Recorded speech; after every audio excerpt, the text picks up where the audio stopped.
Today I'll be telling you why you should not buy a Toyota BZ4X, in this case a 2023. So I got a lot of feedback. Not only do I have my pet peeves with it, but I also got a lot of your feedback as to why you dislike it. I thought this video would be fun to have, specifically things that are just annoying or things that people really hate. Well, first off, of course, from an aesthetic point of view, it does look, well, pretty boring. It looks pretty standard.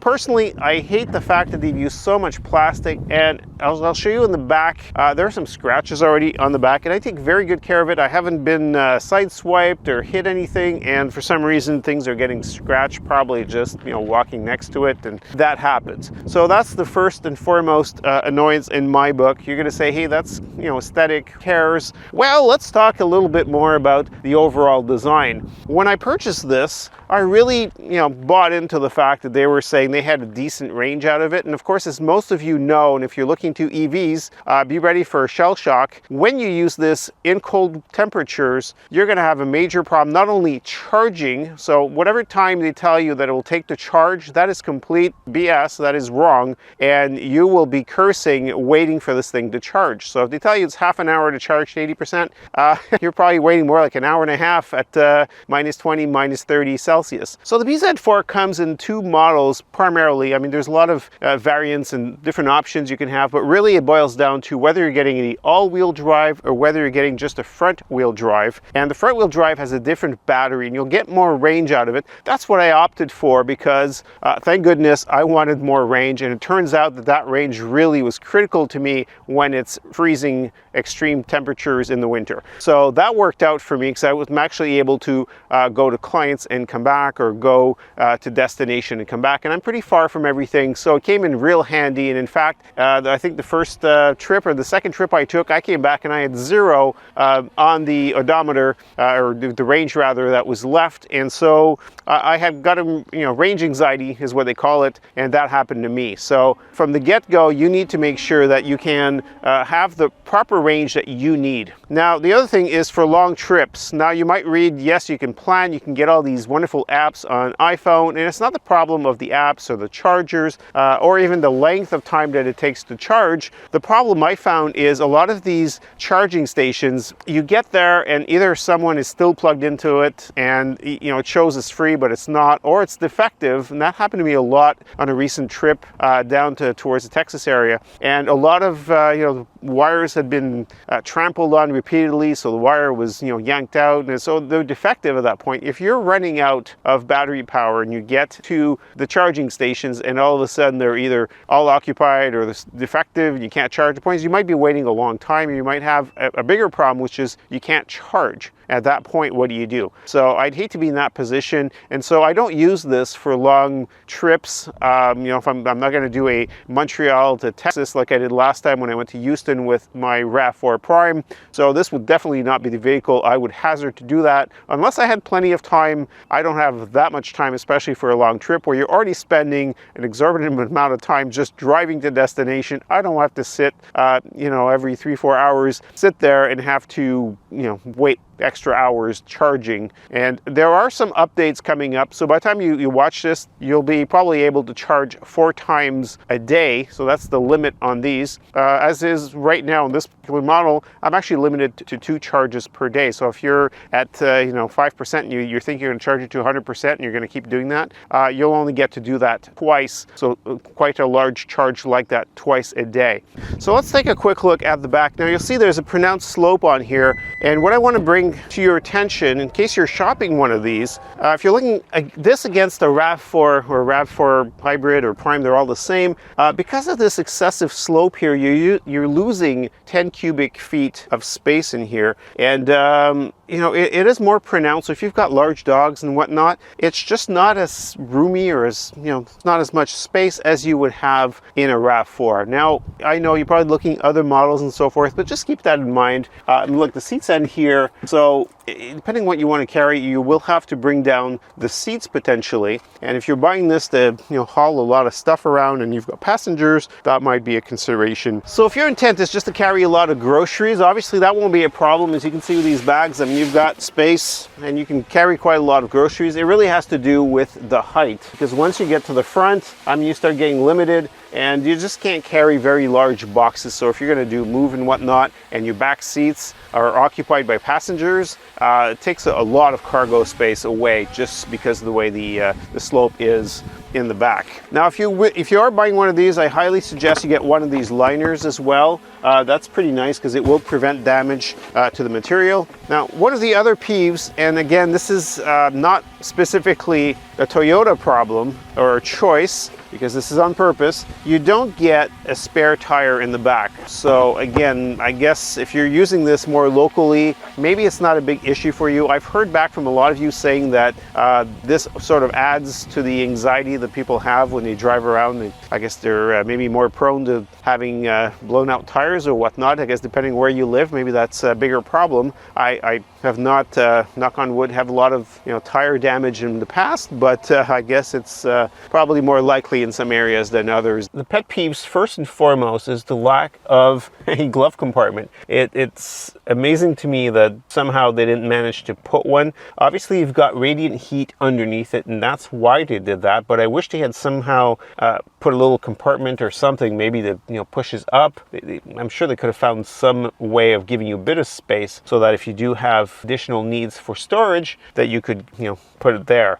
You do have the center console, but again, that limits you to that, and the weird space underneath here, underneath this section, which everything's open and everyone can see what's under there, so it makes it look messy. Lexus has done the same thing, but anyway, so it is what it is. The other pet peeve that I have goes back to some other companies have done this. Honda has done this in the past and have changed their minds.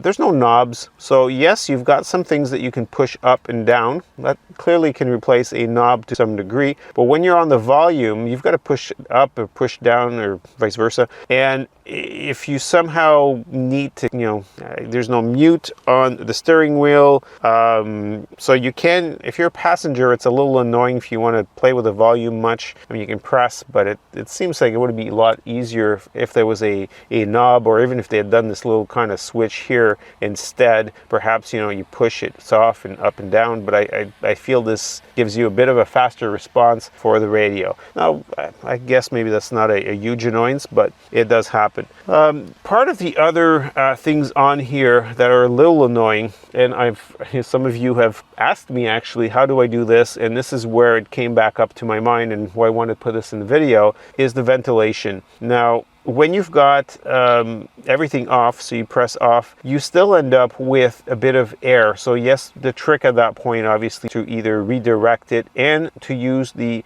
recycle function so that it's not air from the outside. But at the end of the day, it's still, if it's very cold out there and you're trying to run for range purposes, you're trying to run with nothing working, the last thing you want is cold air coming in, or cold air sort of recirculating, making things feel colder. And I've had people ask me that, and I guess the same thing would be if you've got excessive heat outside, I guess, and you don't want to feel any kind of air. You should be a way of just turning it off and just having vents completely turned off. I mean, of course, you can redirect them and so forth, but it's still just a little annoying. Another thing here that we have is the use of this piano black plastic. Now, I'm really not a fan of it. It gets very dirty very easily. You get, I don't know if you can see this, but there's like all this dust that accumulates. You got fingerprints, and here when you press, you can lose things in here, and it's just a little awkward. I mean, here having a charging inside, I get it, it's for your phone. Of course, then when you close it, some people have said, hey, I keep losing my phone in here. I put it in here, it looks nice. I leave, I come back, like